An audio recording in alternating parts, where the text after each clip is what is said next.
What is the most valuable thing in your life? When I was a kid, I collected baseball cards, and we had this price guide that came out on a monthly basis. I remember waiting for it anxiously in the mail. And that helped me get an understanding of how much my baseball cards were worth.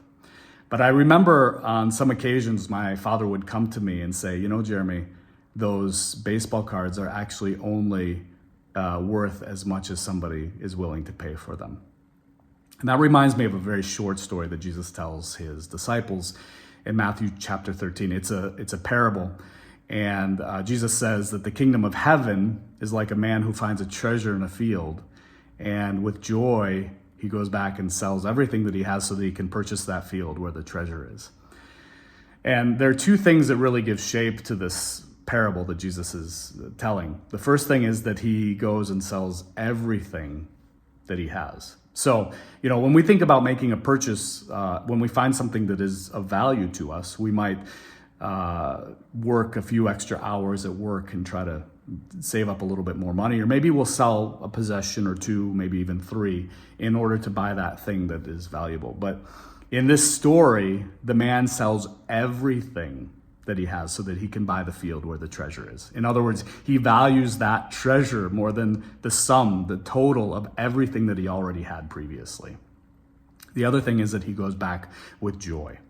It wasn't a burden for him. He didn't do a lot of calculating. He understood when he saw that treasure that it was more valuable than everything else that he already had.